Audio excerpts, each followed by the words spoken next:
Hello and welcome again. My name is Simon Dan and I am back for another response video. This time I'm taking on a guy who has an issue with the moon. His name is Richie from Boston. This is another classic one from the Flat Earthers. They've got a solid belief that the moon is nowhere near as big as it is and nowhere near as far away. Richie, the floor is yours. Yes, indeed. I'm going after the moon again. I'm going to show you some footage that I took at 6 o'clock a.m. this morning, East Coast, with a Nikon P900. Now watch. This is the snow moon that they spoke so much about. I am pointing directly northwest. The sun has yet to come up. The sun's still not going to come up for another 56 minutes. And the moon is about to set. Okay, so bear that in mind. I muted this because I sound like a creepy schoolyard creeper breathing. The camera really picks up the audio. Listen to this.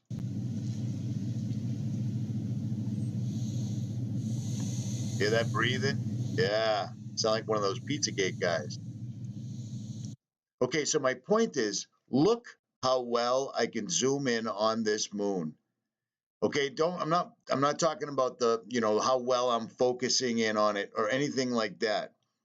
I'm just saying, why can I zoom in on the moon that's 200 plus thousand miles away, and I can only zoom in on the Prudential building that's less than 3 miles away, only so much? Do you see what I'm saying? Something is really, really wrong here. Indeed it is, but I'm afraid to say it's your sense of reality. The moon has a diameter of 3,474 kilometres. The Prudential building in Boston is 228 metres tall. That is a significant difference. In fact, it's 0.0065% smaller. So no wonder you have trouble with the Prudential building. But the other thing I want to talk about is the sun has yet to come up. The sun is coming up in the direct opposite direction. This is where the sun sets. So the sunrise is 180 degrees behind us, and the sun isn't up yet. What is illuminating the moon? The sun? That's a real question. I've studied this for my entire life, and in the last couple of years, I started to notice that things were not adding up any longer. What is lighting up this moon? The sun is not up yet. Theoretically speaking, and using NASA's own terminology, the Earth is between the sun and the moon right now. How is the moon setting but fully illuminated? Okay, you are thinking in a two-dimensional way. Please observe. You see, because of the distance that the moon is from the Earth, it can still be illuminated while some of the Earth is in darkness. Look at this small model. The small mock-up moon is illuminated, but the surface directly below it is dark. As you can see, it's entirely possible. Now listen to Robert Pisano right now explain the actual distance away a lot better than I can. Hey people, what's up? This is Robert Pisano. Planete Veritas. Don't forget, it's not what you know, it's what you can prove. This is going to be a short video. And I'm going to prove something to everyone. Okay, don't let me down now. I'm waiting for this proof. Okay? And the proof is this. I can prove in this video the moon is not 258,000 plus miles from the surface of the earth. I'll say it again. I can prove the moon, our moon, is not 258,000 miles from the surface of the earth. Okay, I'm waiting. Now, if you're looking at this particular photo, I obtained this photo directly from NASA's website. It is allegedly a photograph taken from the surface of the moon looking back at the Earth. It is a photograph taken from NASA, taken by whoever from NASA. Whoever? It was taken by the astronauts of Apollo 11 from the command module whilst in lunar orbit. So just to confirm, it was not taken from the surface.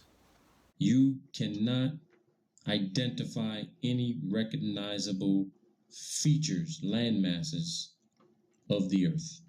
You can't even see all the Earth. You can't. You can't tell where the beaches are, the shoreline, nothing. Mountains, anything. You just see clouds, which means you can't see the Earth clearly from 258,000 miles if you're on the surface of the moon, right? Okay. So let's keep going through this. This is from NASA, 258,000 miles. There's another photo, NASA. Okay, did anyone else notice that this is the same photo he just used? 258,000 miles. You cannot see any recognizable land masses of the Earth from 258,000 miles. Why they didn't bring a telephoto zoom lens camera, I don't know. But let's just say you're on the surface of the moon looking with your naked eye, and you can't see any recognizable land masses. Except this is not from the surface of the moon, is it? As I just explained.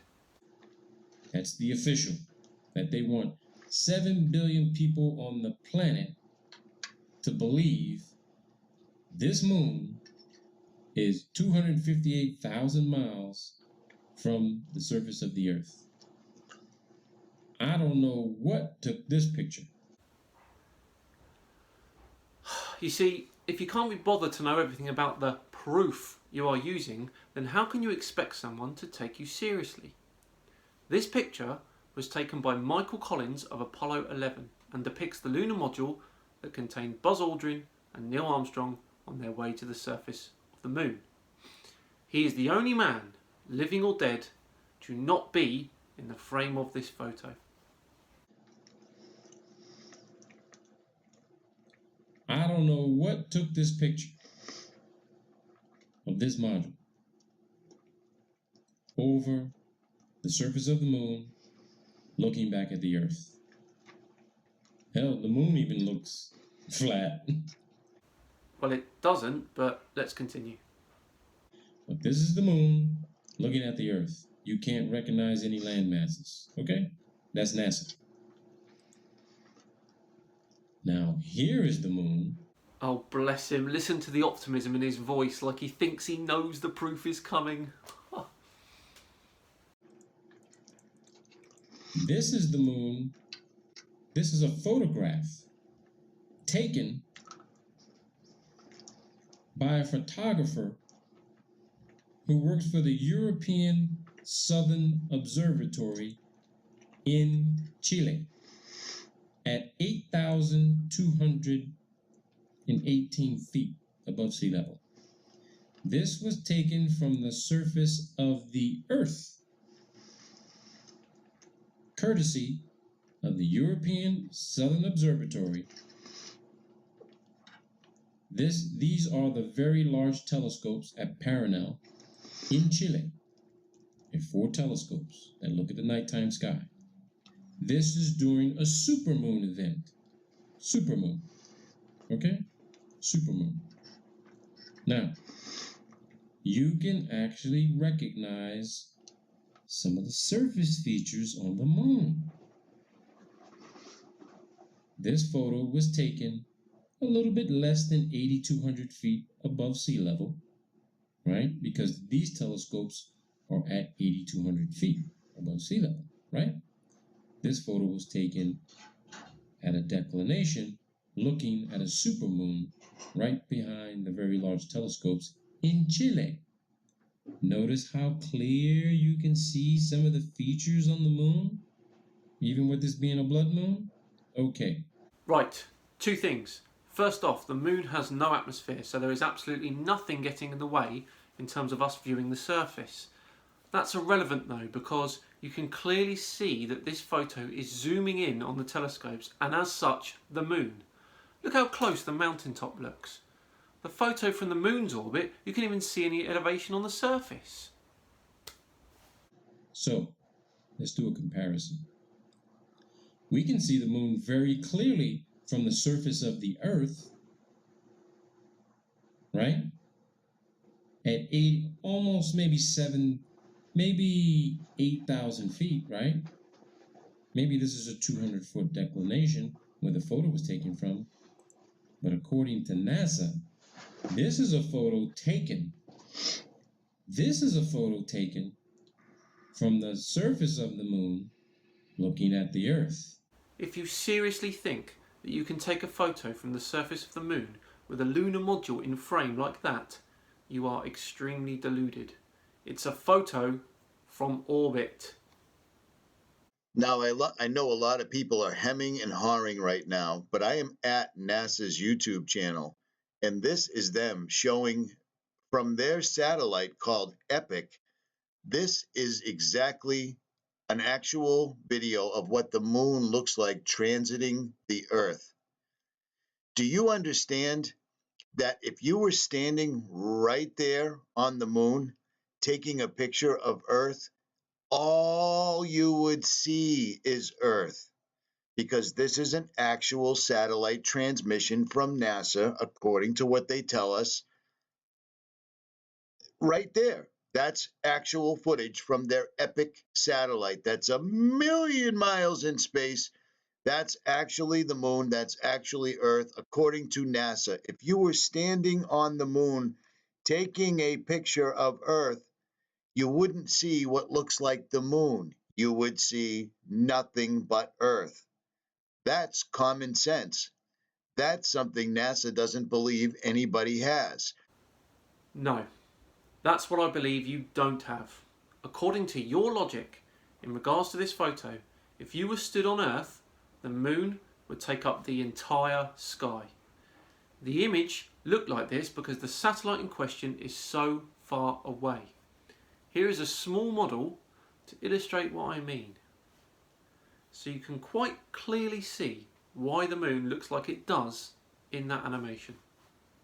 And they work really hard through fluoridation, genetically modified foods, vaccines, and medications, as well as predictive programming up the wazoo. Okay, I'm done. This guy is so far into the rabbit hole, he came out in Australia. Little globe joke there. Okay, that about wraps this one up. As always, thank you for watching. I'm finding this a lot of fun and I don't want to stop. So, I'd like to point you in the direction of my Patreon page.